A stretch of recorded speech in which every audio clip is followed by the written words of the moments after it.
Welcome to the In the Tank podcast. Don't adjust your screens. It is correct. I am stepping in as host this week for the In the Tank podcast. It is a wild time for this topic of artificial intelligence. There was a big feud brewing between the Department of War and a major AI company, Anthropic, over how the Pentagon can use this revolutionary technology. And we are also seeing hints and glimpses into how AI is being used on the battlefield in 2026. We're going to be talking about all this and more on episode 529 of the In the Tank podcast.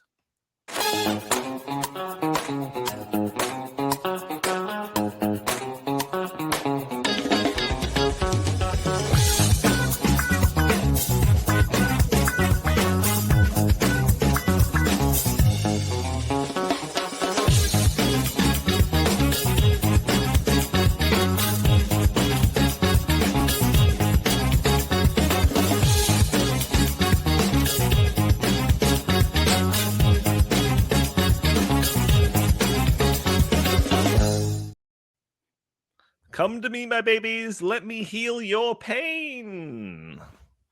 That's Dennis Miller would always start a show doing that, and I like Dennis Miller. Welcome everyone to the In the Tank podcast. As always used to be, it is your host Donald Kendall. Joining me, I've got Jim Likely, VP of the Heartland Institute. How are you, Jim? Not great. I caught a bug that's been going around. I feel pretty crummy today, so my Jim rants may be very muted. I will do my best to caffeinate up and be on point. Fantastic. Chris Talgo, how are you, good sir? Well, Donnie, I just want to give a shout out to my boy Dennis Miller because he is just such a great comedian. And if you have not seen The Net, go watch that movie. Okay, I will. And also, if you're interested, you should go check out Dennis Miller and Norm Macdonald clips. Those are top notch. It's fantastic. Anytime that he would have Norm Macdonald on his show, it was fantastic. Sam Karnick, senior fellow at the Heartland Institute. How are you doing today, good sir? Oh, he's doing muted. Great. We are off to a great start here, folks. Nope.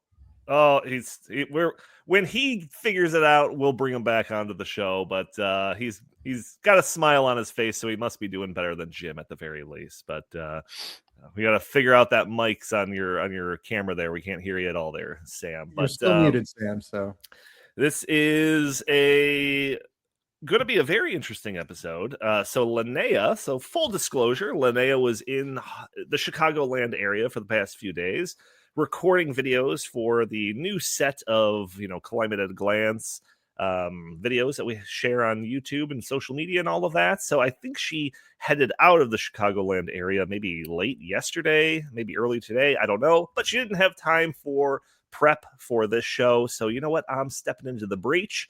And whenever they reluctantly give me the reins of the show, I, of course, steer it towards my favorite topic to talk about, artificial intelligence and how that the implications that has on our individual liberty, personal autonomy, and things like that.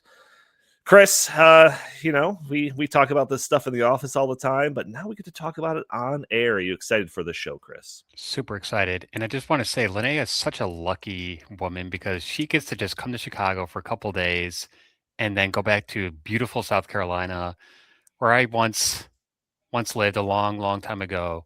And man, it's just so great down there. In the galaxy far, far away. That's right. I miss it so much.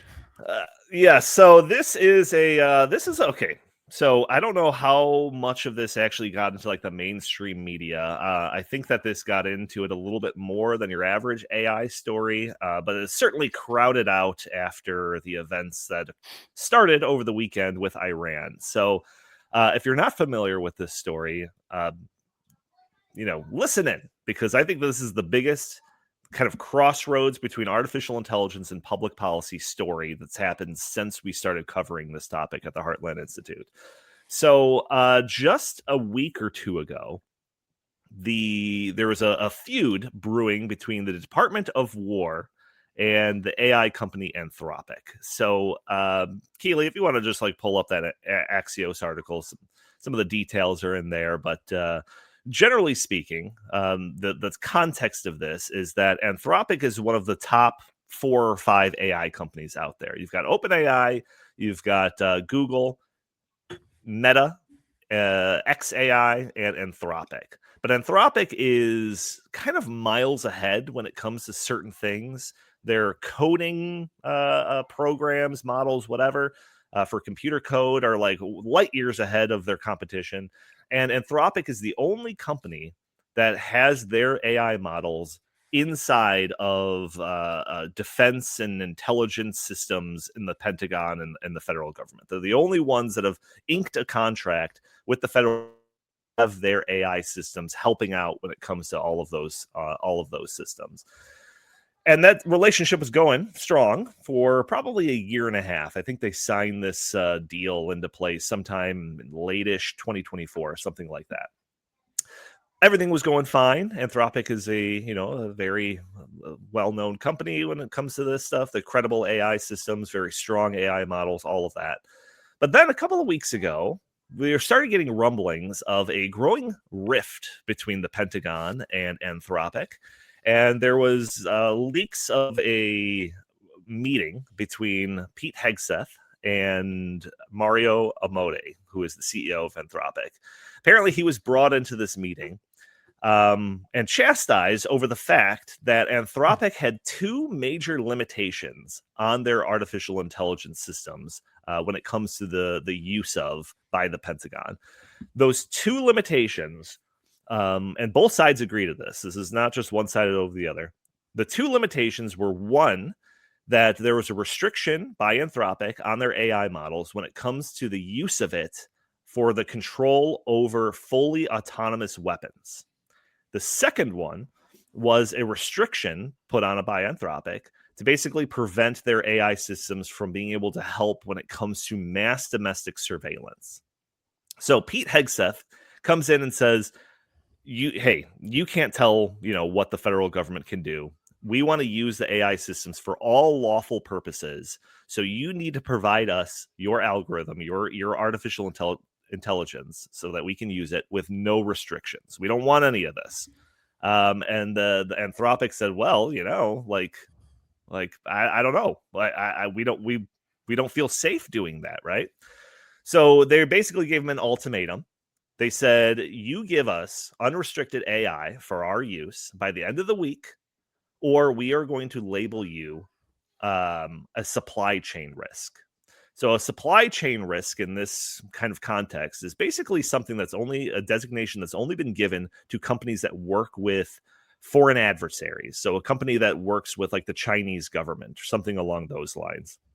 And once you're designated that, a supply chain risk, you are prohibited from working with any other government agency or doing any other government work, right? Or the other threat was that we'll just take the AI and use it under the justification of the Defense Production Act.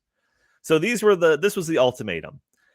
So I think it was last week, Thursday, Anthropic came out with a statement rejecting this ultimatum, saying that they wouldn't take these restrictions off. And they gave a very specific explanation as to why. So the first one, they go through it, both of the claims or both of the restrictions one by one. And they explain the first one has to do with the fully autonomous weapons.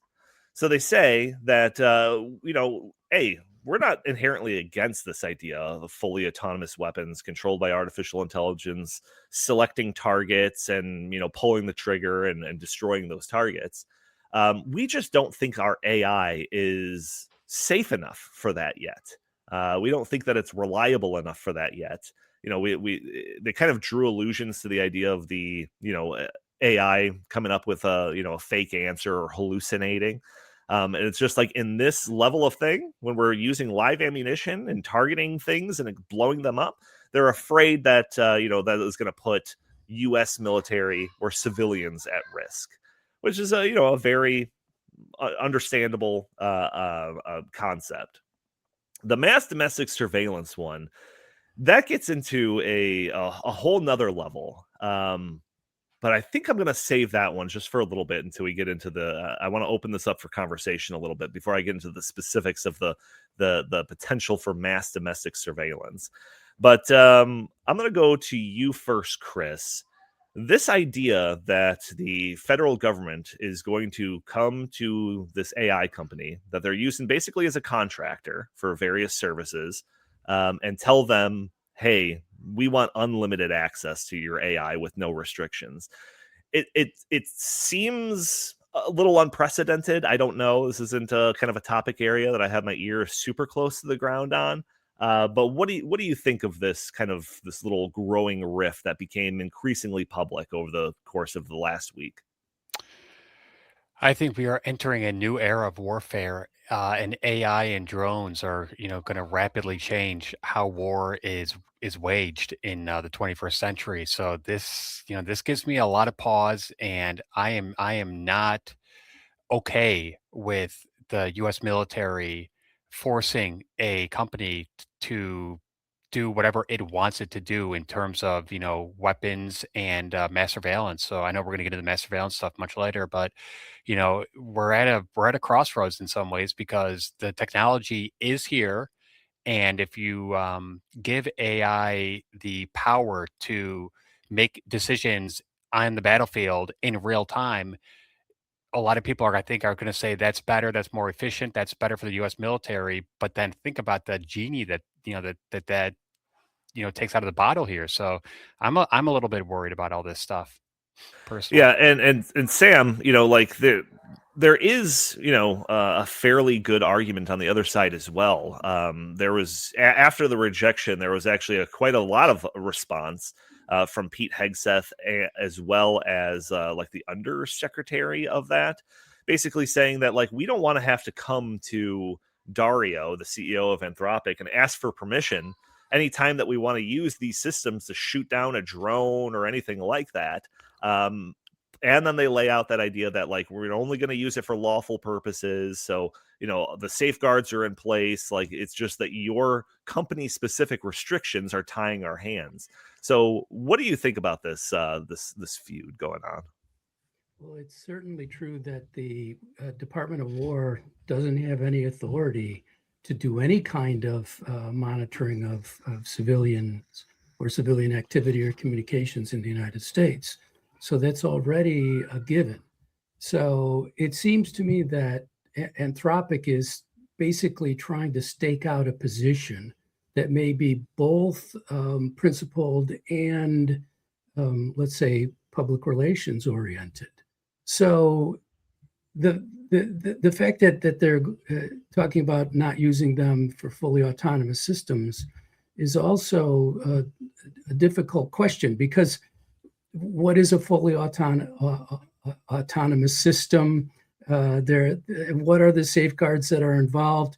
And if AI is that good at this, why do you need a human being at the end of it? The whole point of AI was that it can see through walls and put together a dozen different pictures that will give you a full a knowledge and instant awareness of what's going on in a situation, which a human being simply cannot do on their own.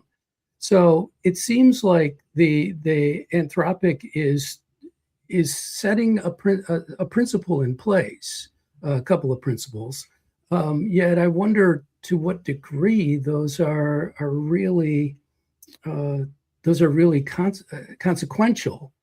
And the fact that the Department of War is quite willing to move on and say, okay, and the Trump administration as a whole, and say, well, we'll just go with other systems. We'll make that transition.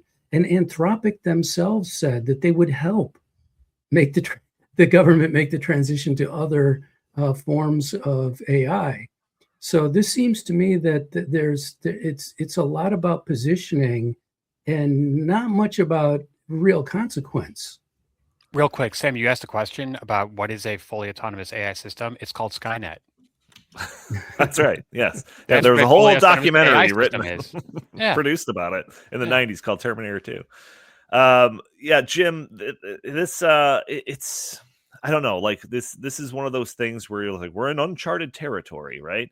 We are. Because like these systems, these artificial intelligence systems, I mean, you've been tuned into it mostly because of me bugging you about it, but you've seen them develop just over the past couple of years into just like unbelievable outputs in such a short amount of time.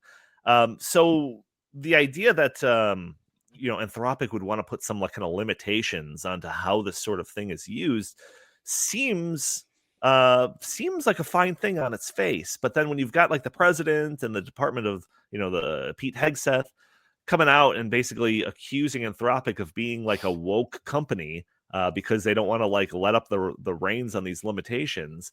It just feels like, are we just like running into the void and just kind of hoping that things turn out the way that we want them to? Because that feels a little risky, doesn't it? Well, look, you're not going to be able to keep technology off the battlefield. Just ask Robert Oppenheimer. We learned how to split the atom, and then it turns into the most destructive weapon ever devised by man. And guess who is not going to limit the military's use of AI on the battlefield? China and Russia, and Right. almost anybody else who has their hands on this technology. As we were setting this up, I was thinking about World War I. If you've not seen the movie 1917, or a handful of really great movies about World War I, that was the dawn of mechanized warfare. Military tactics, for the most part, were still very much in the Napoleonic era. And millions of men were cut down by machine guns and other mechanized weapons, and it was a complete slaughter. Again, like nothing that the globe had ever really seen before. And that was a transition period. By the time World War II came around, tactics had changed, a lot less risk to human beings on the battlefield because those tactics had changed. But at that time in World War I, the generals were using tactics that were not suited for the kind of mass killing that mechanized warfare brought about. And we've seen the advancement of technology on the battlefield over the last several decades, but we're really seeing it now in just, what is this, day 6 of the war in Iran, if you want to call it a war or a military action or whatever it is. We're seeing some amazing things from an American military perspective on the battlefield that we had not seen before. What the American military is proving itself far above the ability, it seems, far above the ability of Russia and China at the moment, and they're probably kind of quaking in their boots a little bit, watching the absolute brutal efficiency and really precise nature of war right now that's being conducted by the United States. So drones are out there doing it. So now drones and AI, and now if you combine drones and AI, oh my gosh. I mean, again, you're not going to be able to keep technology off the battlefield. It's just not going to happen. I understand Anthropic's position. It's the Robert Oppenheimer position. I will do this. We need to do this, because if we don't, then the Nazis will get the bomb and drop it on New York or Los Angeles or London.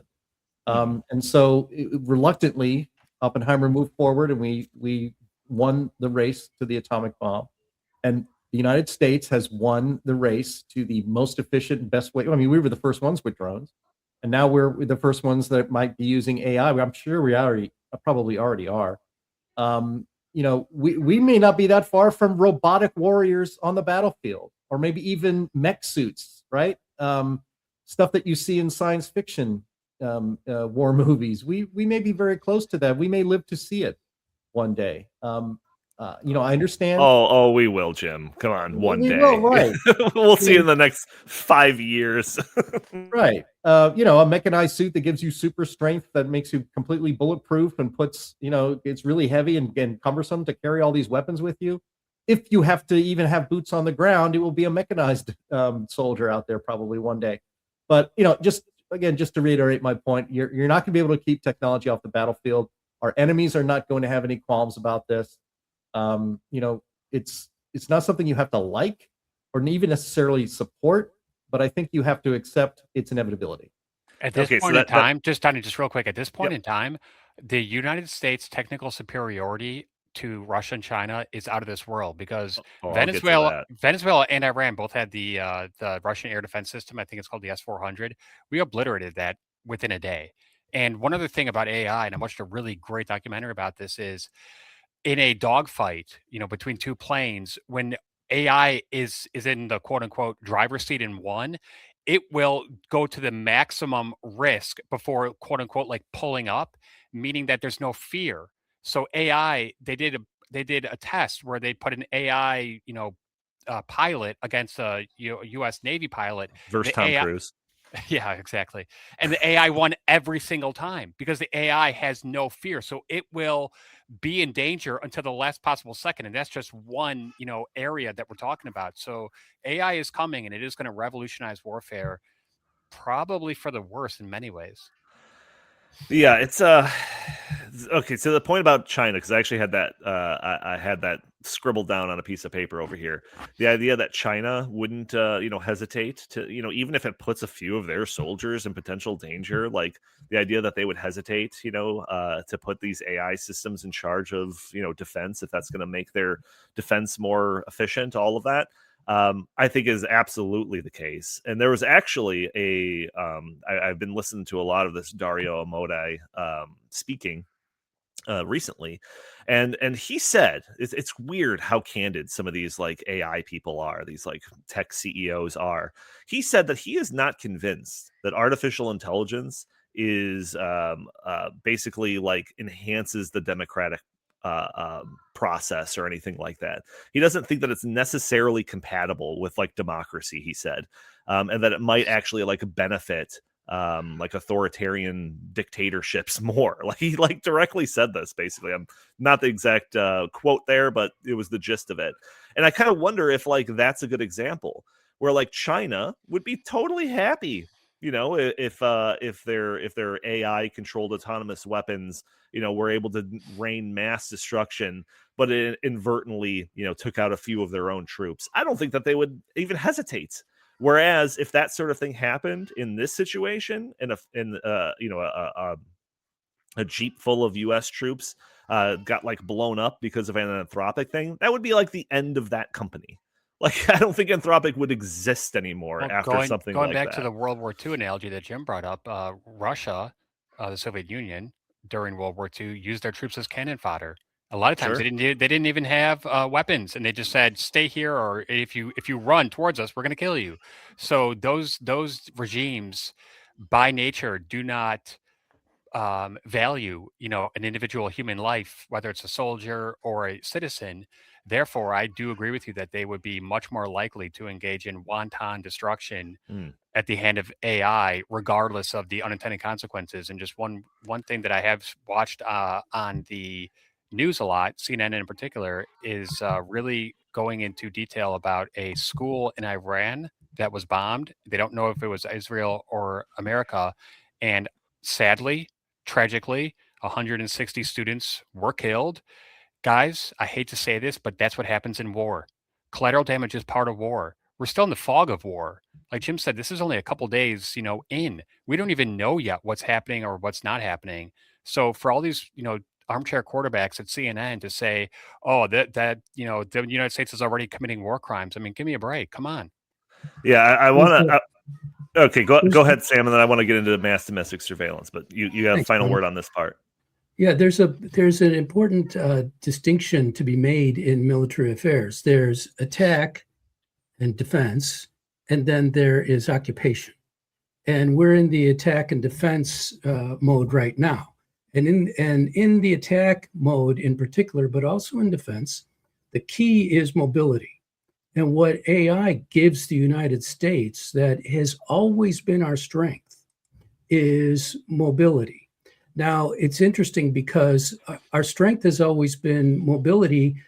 The reason it is because of logistics. We were better at logistics than anybody else in the world because we were the most organized country on the private level in the world. And so our ability at logistics has always been just world-class, top of the line, way above everyone else. The Soviet Union and China and other communist places are just awful at things like that. So AI plays into our strengths. The question that arises then is occupation. If you're not interested in occupation, then you don't have to worry about that. And I think it is certainly a classical liberal position that we don't want to be occupying foreign countries with our boots on the ground. So that's a position that's going to have to be worked out.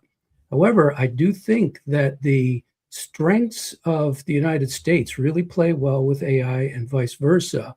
And we are probably going to end up somewhere along the lines of, as we did in the nuclear era, a sort of MAD, mutual assured destruction doctrine, where we won't do this if you don't do it either.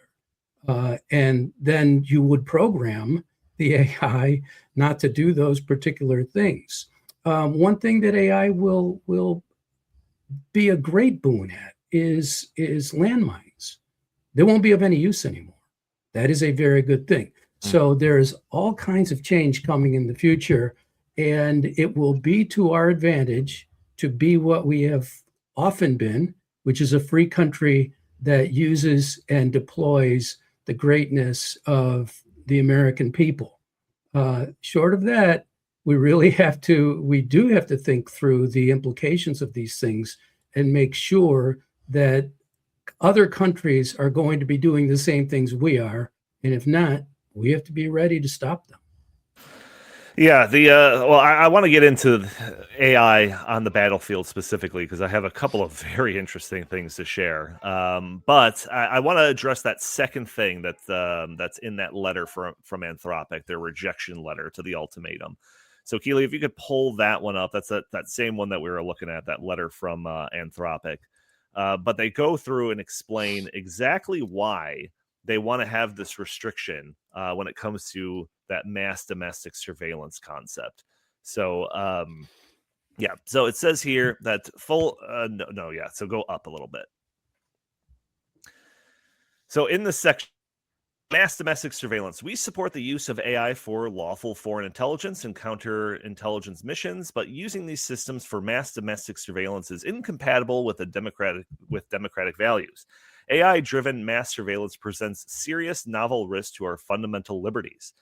To the extent that such surveillance is currently legal, because remember, the Pentagon says that we want to only use this for whatever is currently legal. So when it comes to the extent that such surveillance is currently legal, this is only because the law has not yet caught up to how rapidly growing capabilities of artificial intelligence. For example, under current law, the government can purchase detailed records of Americans' movements, web browsing, and associations from public sources without obtaining a warrant, a practice the intelligence community has acknowledged raises privacy concerns, and that has generated bipartisan opposition in Congress.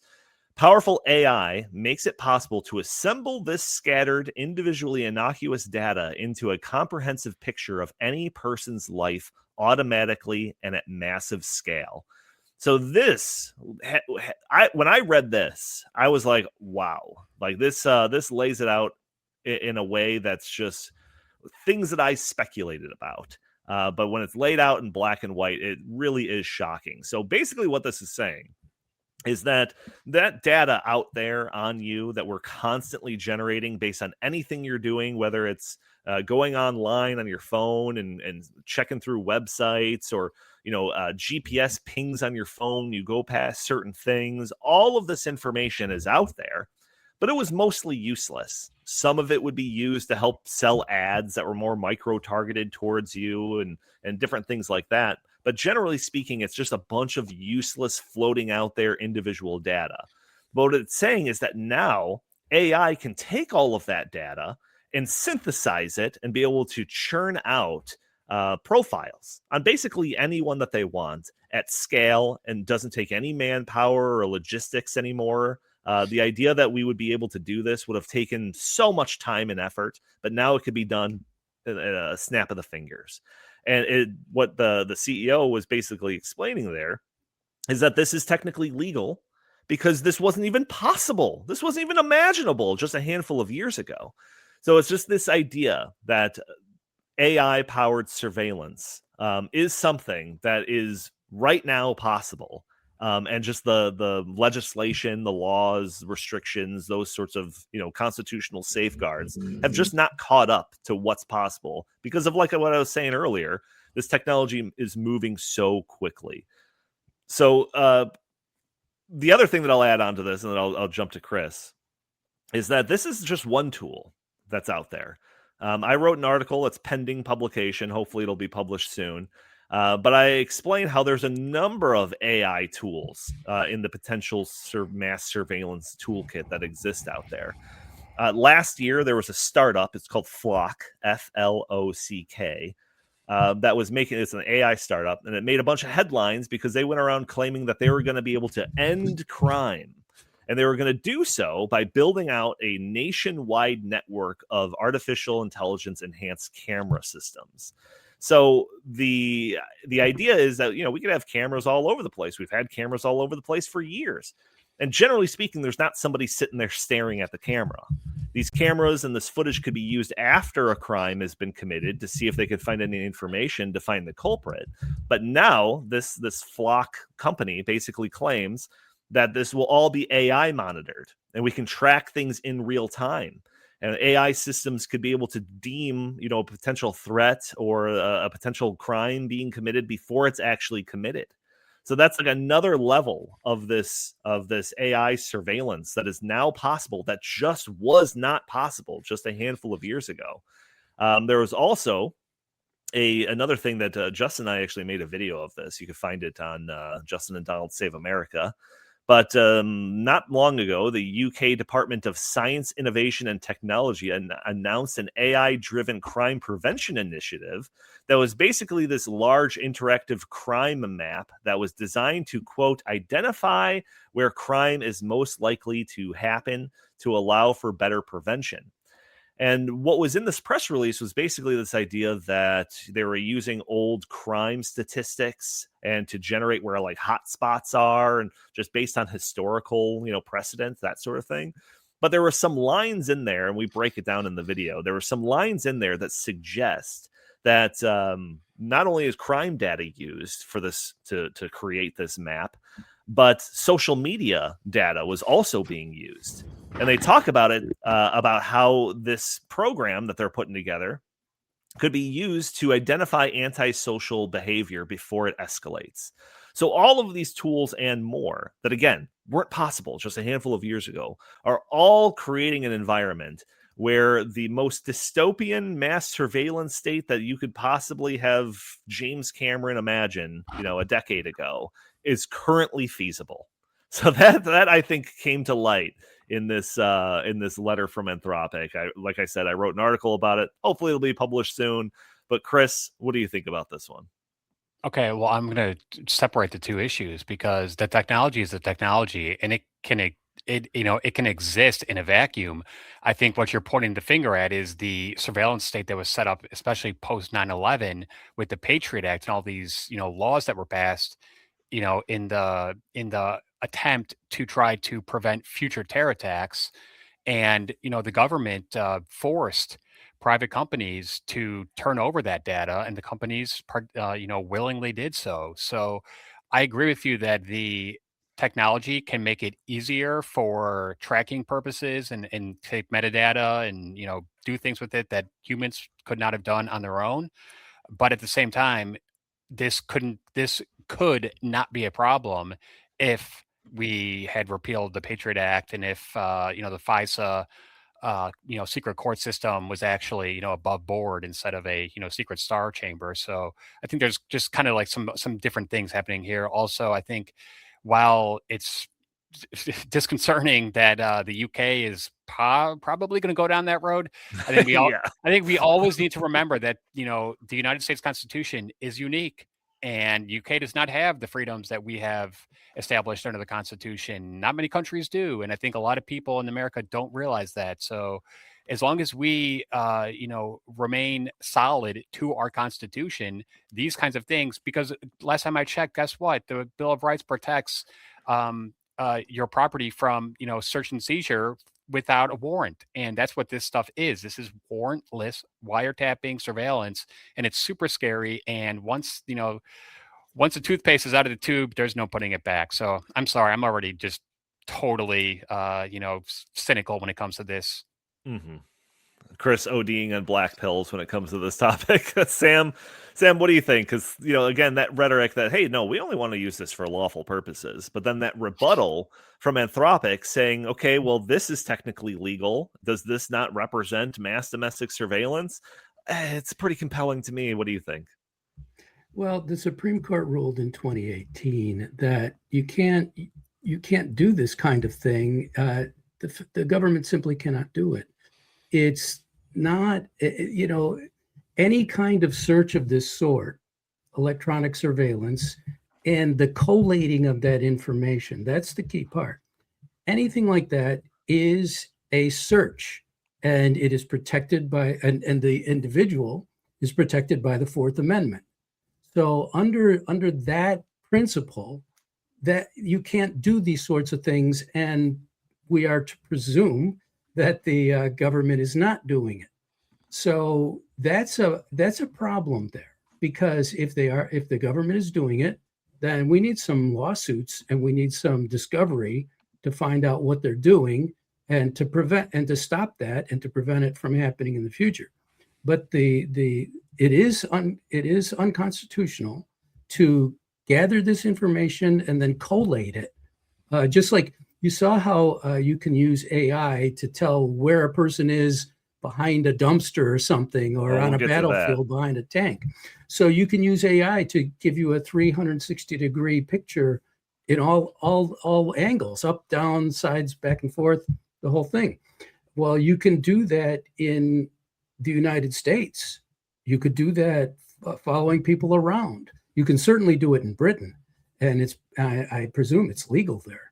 So but it's not legal for the federal government to do this. It's not legal for state governments to do this. That's one of the reasons there are these disputes over license plate cameras and the like, because you could conceivably compile that information and find out a whole lot of things about a person's background that is private, that belongs to them. The court has made it clear that you are not permitted to do that. The government's not permitted to do that. It also seems to me that it would be very clear that individual businesses are not allowed to do that either. I mean, the government is supposed to protect our life, liberty, and property. And that certainly is a threat to all three of those things. So I think we need to get more information on exactly what's being done out there. And I do think that the best way forward for that is there's two things. One is lawsuits. People need to bring lawsuits and create a situation where discovery is possible. That's part of the process in a lawsuit, of course. So then we can find out what's going on. And the other thing is simply to have people become more watchdogs on their own. The government's doing this or that, and we recognize that that's wrong and they don't have a right to do it. And we need to hold them accountable and stop being so lax about this incredibly destructive interference in our privacy. And Chris alluded to the Patriot Act, and I would add all the measures that came thereafter. And then I would also include that so many government programs intrude in your privacy. and they can put together a dossier on you to find out so many things. And we really have got to turn that around. We've got to recognize that the Fourth Amendment is real and that it counts, and that governments are not allowed to do this, and we shouldn't put up with it. Yeah, but the problem is that most Americans don't care about privacy rights. Most Americans, I am in the extreme minority here because I don't do any social media. I don't put everything out there. Most Americans, Tim, especially young Americans, they don't care about property rights. They don't care about privacy rights. They don't care about any of that stuff. And the fact that the government used the Patriot Act as a means to supposedly keep us secure allows them to track and surveil movement and communications under the banner that if you're plotting some sort of terrorist attack, we need to be able to prevent it. And you know what? Guess what? The government has abused that and corrupted that to high heaven ever since the Patriot Act was signed into law. Yeah, you know, and I get it. Like, I'm even sympathetic to it sometimes. I remember, I don't know, not that long ago, you and I, Chris, were having a conversation in the office where we were talking about like the rampant crime in like Chicago or something. And I just like jokingly was like, why don't we just turn Chicago into like Delta City from RoboCop or something? Like, we have the technology, you know, like how is crime even possible when we have all of this AI technology? I'll give you an example, Donnie. In Chicago, they have that shooting like system. That shot spotter. Yep. But guess what? The mayor and I think a lot of councilmen are saying that's racist, that's terrible. We don't want anything to do with that. Right. I can see both ends of that argument. Do you want to have an app or some sort of system that can track shootings in real time because there's way too many shootings in Chicago and way too much gun violence? Or do you want to protect people's privacy? So it's like, you know, Ben Franklin said it, you know, security, privacy, you maybe can't have both. Yeah, well, I would suggest that you don't have a right to, and the court has made this clear, that you don't have a right to privacy when you're shooting somebody in public. Jim, you know, so even like when my sympathies to some of this things sometimes aside, you know, we have to have that thought of, you know, well, the tools that were created on our side today could be used by our political opponents tomorrow. And the example that comes to mind is this rhetoric that's usually used when it comes to like when the Second Amendment issue becomes a, you know, topic of discussion in the public discourse, where it's like, you know, people on our side, along with a bunch of other great arguments, will sometimes resort to, well, you just simply won't be able to take all of the guns away from Americans because you know, there's so many out there. You don't know where they are, X, Y, and Z. Like the logistics and the practicality of a solution like that is just infeasible. But with these sorts of tools, it becomes more feasible. So what do you think about this one, Jim? Well, I mean, look, you can fight crime and you can reduce it. We talked about this, I think, last week. You can fight crime and reduce it to almost zero by locking up repeat offenders, especially violent repeat offenders, and keeping them in jail and never letting them out. You know, I'm old enough to remember the 3 strikes law, which used to be for about a decade, maybe 15 years, because it came about in the 90s. Like, you're on your 3rd felony, you've proven that you are not, you are a menace to society and a dangerous one. And so we're going to remove you from society permanently. And that did a lot to reduce crime, especially in large cities. New York City under Rudy Giuliani became the safest large city in the world, and maybe the safest in history, at least in modern history in the 20th century. And then we, because of it's supposedly racist 3 strikes and you're outlaws, that they weren't, instead of adjusting them, they were just gotten rid of. So now we have situations where I saw a notice on X this morning where a woman was killed by somebody who had been arrested 113 times. 130. How the hell do you get arrested 113 times and are still out there on the streets? It's absurd.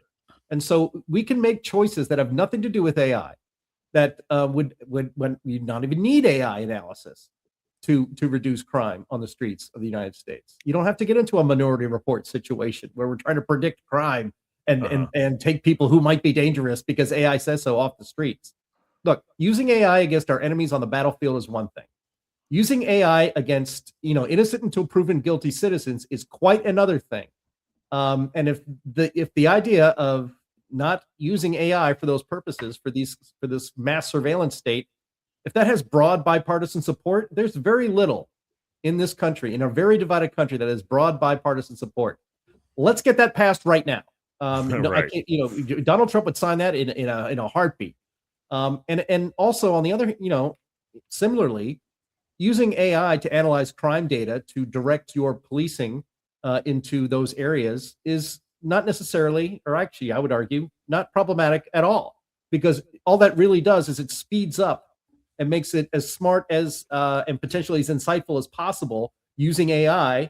It's like doing that, having more time. You do it quicker with AI, and you can do it smarter with AI, but it's just not really all that different from giving a really smart person, maybe, an autistic person who's on the spectrum and is obsessed with these things, and to get them focused on this. It will take longer, but it might end up with the same result. And using AI for that sort of thing to analyze the crimes and the crime rates in your cities and directing policing to stamp that down, I don't have any objections to that, or I can't think of any real objections to that.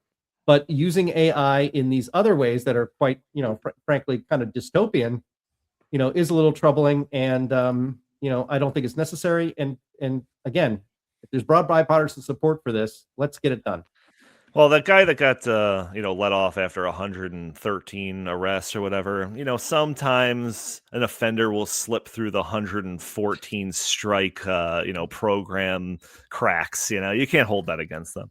Yes. But all right, let's get into AI enhanced warfare in 2026. So the first thing that I want to read, I've got a couple of things that I want to present to the panel and the audience before I open it up to your comments, guys. But the first thing I want to do is read from this CNN article. So this is outlining how AI was used in this Iran kerfuffle, if I call it that. Skirmish. So Keely, if you could pull up that CNN. Okay, so this is an article titled "Hacked Traffic Cameras and U.S. Intelligence: How a Plot to Kill Iran's Supreme Leader Came Together." So this is an absolutely fascinating story here. So it says the traffic cameras on the streets of Tehran provided a real-time something. I can't read it anymore. Sorry. It's all right. Yeah. Okay. There we go. A real-time view of the targets. Hacked years ago, the cameras allowed Israel to map the city in detail, establish patterns of movements, and build an intricate, complex picture of what was happening inside the enemy capital, according to an Israeli official. The cameras were only part of a much more complex system, some of whose details were first reported by the Financial Times, that allowed Israel to build what one Israeli source familiar with the matter called an AI-powered target production machine capable of processing massive amounts of data. So this was something that was mind-blowing to me. So apparently the CCTV network, the surveillance, camera system in Tehran was hacked, and all of that raw data was fed into AI analysis machines to basically generate a 3D model of the city and be able to see essentially in real time where targets were going, what their routes were, what their routines were, where everything along these lines, so that they can, down to precision, know when and where to strike when they were ready to pull that trigger. Apparently this system was in place a few months ago when we took out like the nuclear scientist stuff, but the same thing was used this time around as well. So I point this out because, some of this was realistically possible years ago, of course, but the huge difference between a handful of years ago and now is that all of this requires essentially no human input. So for a long period of time, when it comes to, surveillance and all of that stuff, you needed some like human element to it, to actually like a label a piece of data that's going to be used by some algorithm to generate whatever, or like an actual specific in James Bond, like a little tracking device, so where somebody's vehicle is, or a license plate readers. That's even getting into AI territory. But now raw footage, that's all you need. Raw data just being poured into AI systems that can generate this sort of just all-encompassing view of what the enemy target is. It's an unbelievable level of sophistication that, again, was just not possible. This is going to be my motto for the episode. Just not possible a handful of years ago. On top of that, there's just on the actual battlefield itself, there's, like Jim was saying, Sam was getting into it as well. There's been leaps and bounds in terms of what's possible on the battlefield because of artificial intelligence and just emerging technologies. But I have a couple of examples. The first one, Jim, that I want you to play is this Palantir video. So Palantir is something that we've talked about a handful of times, I'm sure, but they're a private company that works in tandem with the government that does domestic surveillance sort of things as well as foreign policy. This was like a commercial or some sort of I don't know, some sort of advertisement for like what's possible in the future, quote unquote, that they released like I think late 2024. So it's not that old, but just check out what they're like, dreaming up of being possible. So go ahead and hit play on this. I'll narrate it for just the people listening, but it shows a bunch of enemy ships coming into the territory. Very futuristic U.S. ships responding to them, launching massive swarms of drones to be able to take out these enemy ships with no human being put in harm's way. It's a pretty crazy thing. We were seeing examples of how this is actually playing out on the battlefields of Ukraine and Russia right now. Warfare has become a almost commonplace in that affair. It's what's kind of crazy about that is it was almost rudimentary at first, and maybe even to today, where they had these commercially available drones. You can go get one of these at Walmart, hooking explosives to the bottom of it and either kamikazing them into enemies or just dropping the grenade from underneath this drone. It's astonishing what's possible now. And Chris, I'm going to come to you next, but I want to share one more video just so we can kind of keep this train going. But this is a company called Eagle Eye. This is a gentleman from this company that is breaking down technology that they can equip soldiers with on the battlefield. He's breaking it down on the Joe Rogan show. So he's wearing this futuristic helmet that basically allows for the soldier to see like an enhanced view of the battlefield. But go ahead and hit play on this. You're going to notice a drone picks up a guy behind that container over there. And what's going to happen is when he walks behind that container, I'm able to continue to see where he is and what he's doing. So here's Ghost X is the drone that's watching. So just watch for a moment. So the blue force is my friendlies.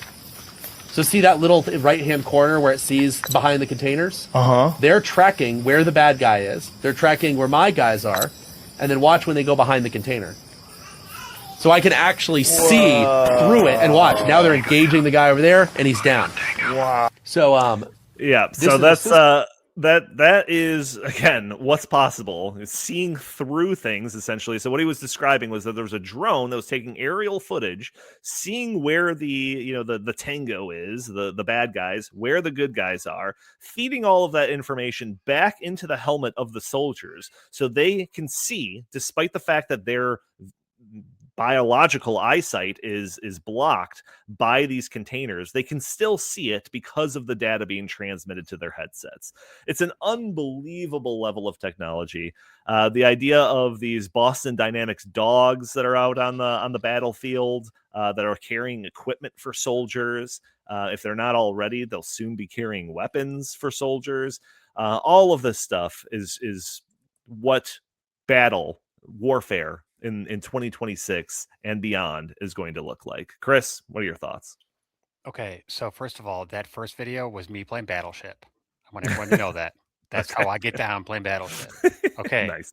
Now, going back to one of the first things you said was this Israeli mapping of Tehran and how they've done all this stuff. I think that is overlooking the human intelligence that Israel has in Iran for a very long time. They have people in the IRGC who are working for them.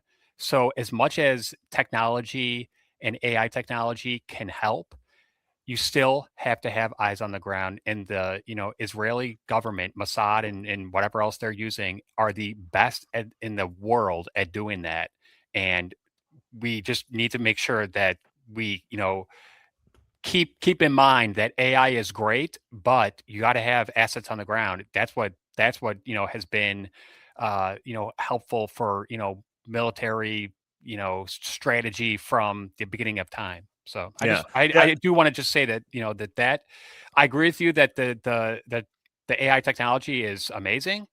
But I mean, technology has been a part of wars going, World War II, the Enigma machine for, German coding, so this stuff has, Yeah, and I also should have probably said at the front end of this that based on all the stuff that I'm talking about, like there might be this insinuation, or I might be getting off some vibe that I'm like anti-artificial intelligence, and I'm not actually trying to take a stance on some of this, maybe some of the mass domestic surveillance or whatever, but in this thing in particular, like I'm not necessarily taking some sort of side. I just want to educate people on what is going on in the world today when it comes to artificial intelligence, because it's moving so fast.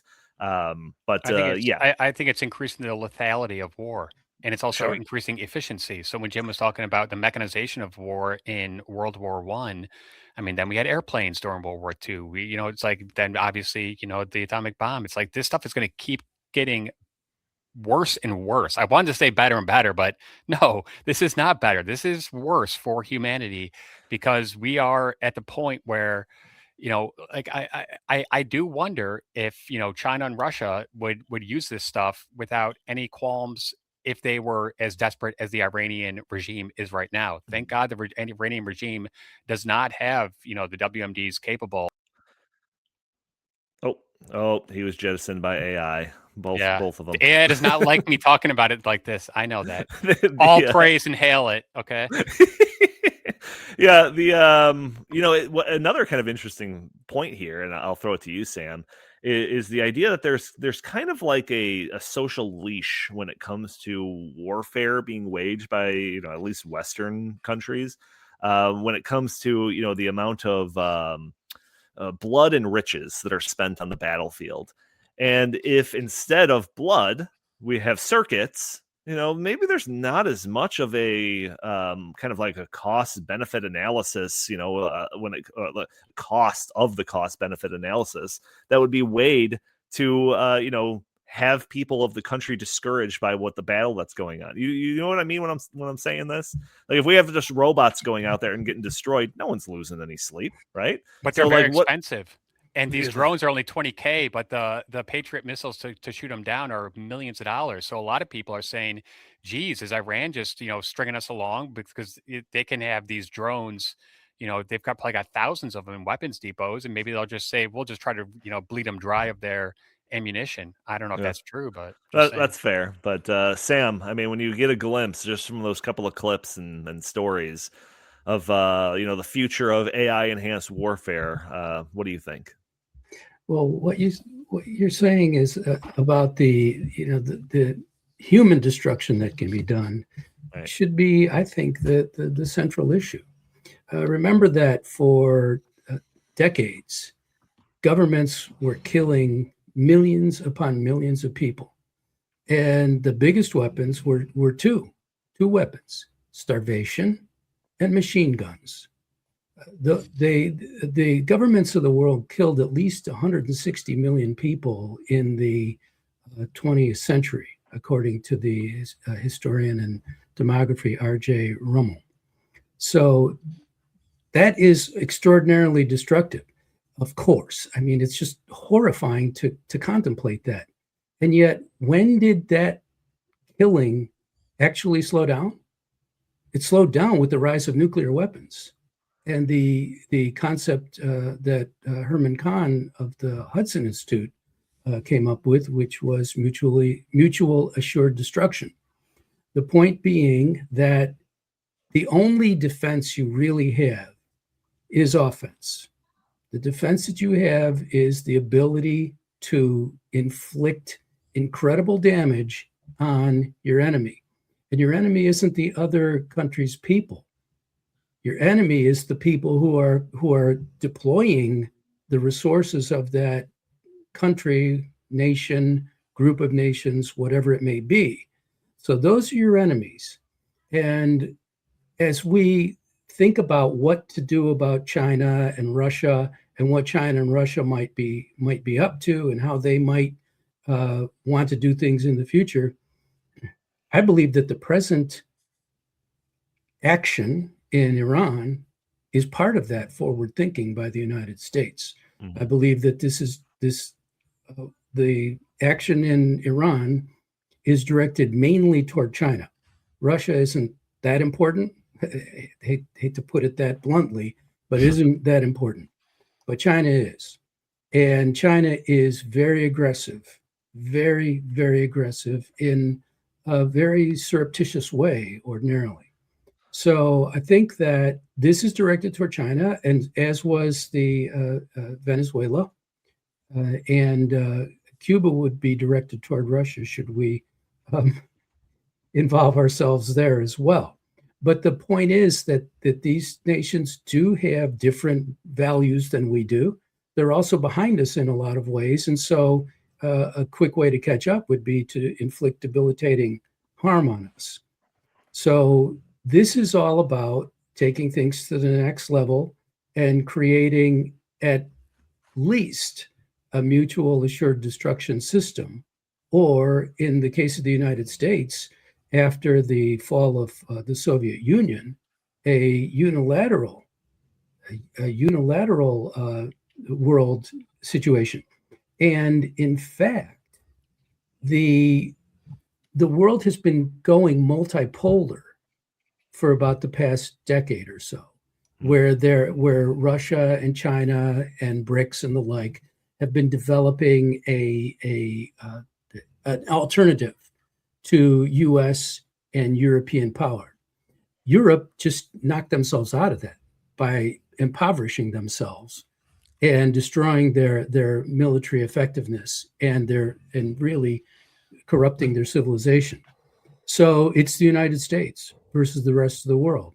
And the United States has a history of coming in on the side of freeing people, and it takes power to do that. Mm-hmm. There's no alternative to it. You can't just say, hey, we're right about this, do it our way. It's not going to happen. So the power that we project is real, and it has enormous consequences. I mean, world-changing consequences. And we have to look at both sides of it and say, what is worth doing and what are our enemies up to? Are we working well in advance of what they're doing in order to strengthen freedom at home and make sure that there won't be incursions against it from outside? Right. Yeah, Jim, I mean, this, you talked about how this all sounds like science fiction, but now it's almost becoming commonplace. In my preparation for all of this, and actually looking into the Anthropic thing, there's reports that were acknowledging that Anthropic systems, AI systems, were used in the raid to scoop up Maduro in Venezuela. Obviously, there's reports, talking about how these AI systems were in effect in this Iran strike. There's speculation. I haven't found anything, specifically saying that this was the case, but there's a lot of speculation suggesting that cartel leader in Mexico was, his routine and patterns of where he was going in a specific location and all of that was, was AI. AI helped determine all of that information. So this just seems like it's going to be just part of the process from here on out. What are your thoughts on this concept of AI enhanced warfare in 2026? Well, I mean, I guess maybe the evidence isn't quite solid enough yet to confirm that how much. I mean, I'm sure AI to some extent is being used. It'll take a while for us to determine. History will determine how much AI was used by the United States in both the action in Venezuela and now the action in Iran. When you were talking, Sam, about the United States there being a multipolar world, and Europe has taken itself out of the game really by impoverishing itself. the United States going in a very limited and compared to what's happening now, operation to arrest Maduro and bring him to the United States for justice is one thing. Executing what was going on right now in Iran to topple that regime, to literally, well, not literally, but to cut the head off of the regime of the malocracy. One thing I've learned since this war began is that we think, well, because they declare themselves so, Iran is a Islamic state. The Islamic community in Iran is actually a minority. I believe I'd have to ask AI. Maybe Grok can confirm this for me. But I did see that 37% of the population of Iran is Islamic. So it is there, and there are people, despite the dangers, and the dangers that are actually decreased now because of the use of AI and that surveillance state you talked about earlier, with the help of the Israelis, where they hack the CCTV and can literally track exactly who the Republican Guard in Iran, those are the worst of the worst, target them for destruction and not citizens. And that I've seen reports where people are out on the streets and they are living in Tehran and they're like, my house is 5 houses away from where I knew Iranian Republican Guard troops were. And I didn't my windows rattled slightly, but they were completely annihilated. What we're seeing happen right now is that this is so much different than obviously the war in Iraq. You know, we went into Iraq, which was obviously very difficult and a big disaster all the way through. Let's not get it. That's not what I'm talking about. That's not why I brought it up. But we felt the need. The United States felt a need to form a coalition with NATO and so a lot of our allies to come in. And frankly, you get a lot of cooks in the kitchen that way, and your rules of engagement are up for debate, and a committee has to decide what they are. What we're seeing in Iran right now and Venezuela before that was proof that the United States is the global hegemon. Now, we like to think of ourselves as a benevolent hegemon and a better alternative than China, which has a desire to be to replace the United States as the dominant power culturally, economically, and especially militarily on the globe. If the United States is using AI to put on really a remarkable display of the meshing of artificial intelligence and military might, and without the kind of restrictions and rules of engagement that you might get if you had full NATO involvement. Under the direction of Donald Trump and Pete Hegseth, the United States is proving that we don't need any allies. And if you want to join us after the fact, that would be good. We would be fine with that. But we are in charge. This is a huge wake-up call to the world, I think. And I don't think either Americans, I think China's starting to absorb this idea that the United States really cannot be rivaled. That, you know, we got in and out of Venezuela past the Chinese and Russian defenses without them even knowing. They were completely useless. And the same thing with Iran. All their defense systems come from China and Russia, and they were completely ineffectual. This is a pretty scary moment if you're a Chinese, military guy, or Russia. It's like, oh my gosh, this is what the United States is actually capable of. Yeah. If they are completely unleashed and they use technology to its fullest extent. I'll just say this: I'm glad that we're doing this instead of China doing this in Taiwan. And hopefully, the end of this will also be more positive than negative. All right, so I got a bad taste joke here, but it's just like, you look at Iran, it's just like, sorry, this is what happens when you buy your defense systems from Temu. That's right. Freedom is what makes this power possible. And the Soviet Union stole our ideas. So it's freedom that makes this possible. And that is a good thing. But we need to make sure that our government is on the right track as well, and that they're not undermining our freedoms within our country. Jim, I totally endorse 100% what you were elaborating on about the end of the multipolar world just as it was beginning. That's exactly right. At free, and I think a lesson we should take from this, though, is that freedom really does work, and we need to protect that in our country with an absolute passion. Yeah, my only point being, you don't have to be pro-war to come to the realization that it is a much better, not just for the United States, but for the entire world, that is the United States displaying this kind of military dominance and not some other country. So, okay, that's a good. I'll use that as a segue though, because it's this idea of this perception of this dominance. But that perception, it used to be all in the eye of the beholder, but now it's whoever's in control of the AI and the algorithms, right? Because we are getting into a world now, and we might be well into it actually, where you can't really believe everything that you see. The old adage was believe nothing of what you hear and only half of what you see. I've been saying for a while now that we have to lower that on both regards. Believe nothing of what you hear and maybe only a sliver of what you see, because there is a number of stories. Keely, I probably have a few links in there to stuff like this, but there is a few stories out there that are talking about here. I'm going to share one with you actually about how Iran is actually going, the AI route when it comes to the propaganda wars. They're trying to produce and share images that show that they are winning the war. There's videos floating around on social media that show, Israel in flames, Tel Aviv in flames, and U.S. warships getting hit by bombs and sinking, and crashed stealth bombers that are being confiscated by Iran. All of this stuff is all fake. I would say that it's AI generated, but if you see the quality of some of these things, it's almost like they just screen recorded a PlayStation 2 version of a Battlefield or something and are playing those graphics, passing them off as real. But all of this is to try to embolden the ruling regime, or what's left of it, to their the sympathizers, showing that they are standing up and they are strong against this encroachment of the United States and all of that.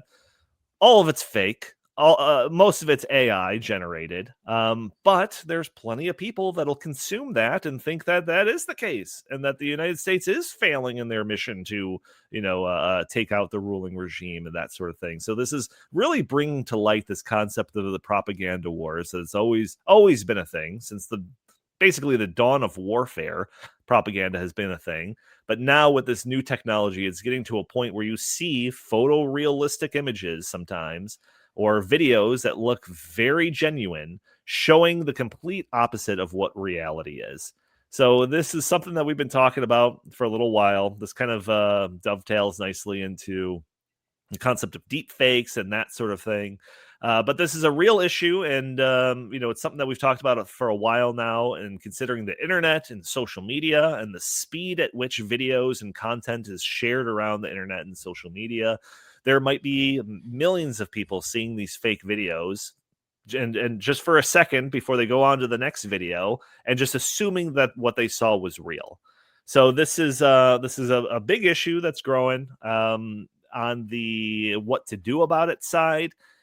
I think just acknowledging that this is happening, knowing that this is happening, to use a more discerning eye when you see videos that might not comport with your, interpretation of what's going on, I think is important. But we also know now that even the private companies are kind of getting into the fray here. We talked about the big tech censorship and this idea of labeling stuff as misinformation for a while on this show.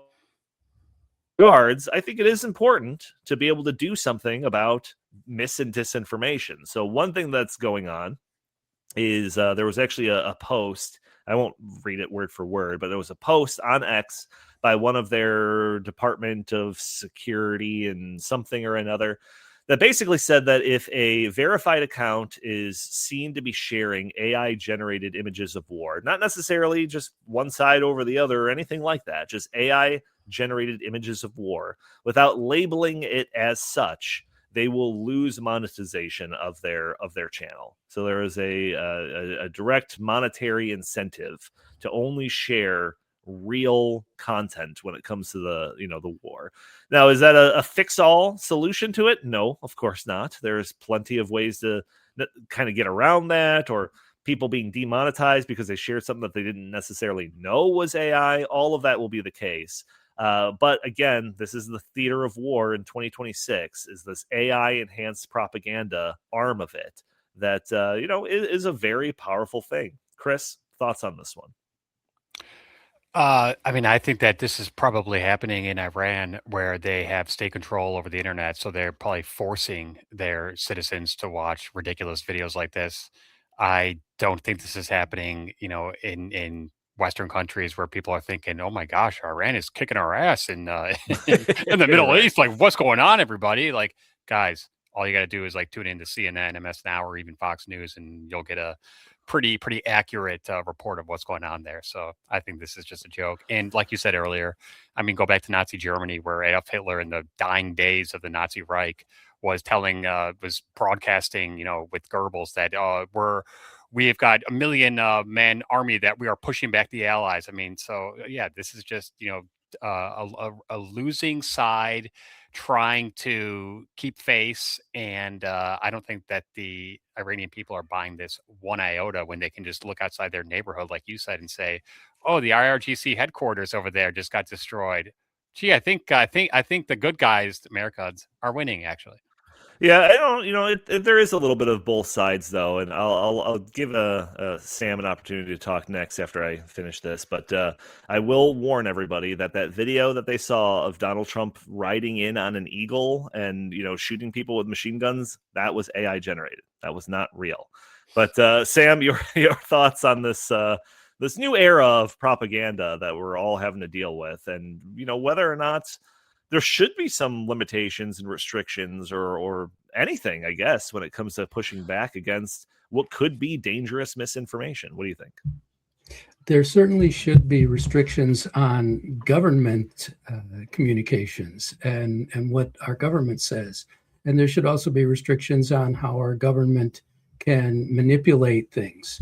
The public, if somebody wants to say something, you have a right to say it in the United States, and it has made us into a certain type of people who are skeptical and pretty thoughtful and pretty willing to get into controversies. But our government doesn't have a right to lie to us. They just don't, and I think that's the key thing. And they don't have a right to create foolish propaganda. They've done so for decades. Decade after decade, our government has done this, especially since the beginning of the 20th century. But governments will always be tempted. The state will always be tempted, as long as there is a system of democratic accountability in place. The state will always be tempted to manipulate the people. And in fact, it's probably going to put forth a lot of effort to do so. Well, Sam, I wonder if some of this, like, could it possibly like cross over into the level of like fraud or something? Like, one of the examples that we always talk about when it comes to deep fakes is like, right before an election, there's some audio that comes out of one of the candidates saying this really horrible thing. And then it's not true, but the damage is done, and maybe that guy loses a couple of percentage points. God forbid the election itself. That's like, on one level, you could say like, it's speech and people should have discernment or whatever. But like another level, it's fraud, right? Right. Fraud and incitement to violence and things like that are they're not protected speech. And so, but what you have is you have a problem there. And it's the way government works. Do you regulate it and say, well, you say in advance, well, here's what you can and can't say? Or do you allow it to play out through the courts and through the common law, where if somebody lies about somebody and that person gets elected, what would a state or federal government, what recourse should there be? Should there be that if you lie about something and it tips an election, that the election should be overruled? I don't know, but I know who does know: humanity as a whole, and that's how the common law works.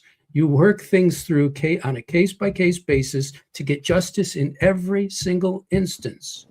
And then that sets the precedent for future decisions. Doing things by regulation empowers the government. Doing things through common law and through the system of courts and private lawsuits empowers the individual. And I think that is where we need to go as a nation. And that's the real solution to these problems. Just very quickly, World War I, what happened? The government passed a law saying basically you cannot say bad things about the government. So this precedent has been in place for a very long time. And also just think to yourself, would you be against someone who made a 9/11 conspiracy videos and used AI to generate, an image that showed that if what they assumed had happened was, the buildings were blown up? I mean, I wouldn't say you can't show that. Like, what the heck? Right. The Alien and Sedition Act was enacted in the term of the second president, John Adams. Yeah. So since the beginning of the 19th century, we've had the government trying to control what people can say in an emergency, and there's always some emergency. Jim, we're 20 minutes long here already. I'm going to give you a last word on this topic. You could address this specifically or anything that we've talked about thus far before I wrap up the show. I'll just ask everybody, do you all recall the ghost of Kiev? Yes. And that was widely reported on social media, and I think some legacy media outlets picked up on it and reported this. The ghost of Kiev, for those who are not familiar, was supposedly an ace fighter pilot for Ukraine who was shooting down anywhere from 6 to even 40 Russian planes out of the sky. It was a complete fabrication. It was propaganda, and I think it was debunked by ordinary citizens and not by the mainstream media. The legacy media reported on its debunking after it was already debunked by basically us. And so, yes, the Sedition Act and things like that do track all the way back to the beginning of this country. They were wrong then. They are wrong now. In the fog of war, disinformation and misinformation or just propaganda and false reports are rampant, and there's nothing you can do to stop them. Some are done by mistake. Some are the malicious communications of our enemies. Tokyo Rose, anyone? These things, it comes with war, and it needs, as a free society, we have to frankly allow it, because in the end, especially in this era of constant information, most of these myths that are happening with this action right now in Iran, they are debunked before I even know that they were said. Sure. And it's easy to do that. And as long as there is free communication on free social media services like X, thank you, Elon Musk, the truth will win out eventually. Maybe not, maybe it's uncomfortable, maybe it's inconvenient, but the scotching our freedom of speech in order to stop misinformation and disinformation was bullshit when we did it for COVID, and it's bullshit when we do it for war. It would help.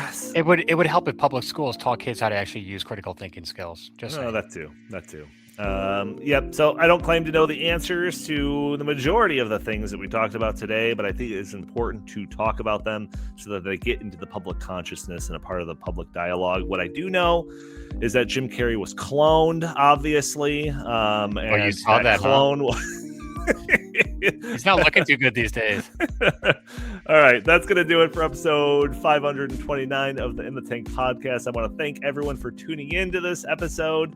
For those that are listening to the audio-only version of the show, leave us a review. That would be greatly appreciated. And also consider joining us where we are live streaming this on Facebook and Rumble and Twitter and X and whatever, all of the different social medias, noon Central Time every Thursday.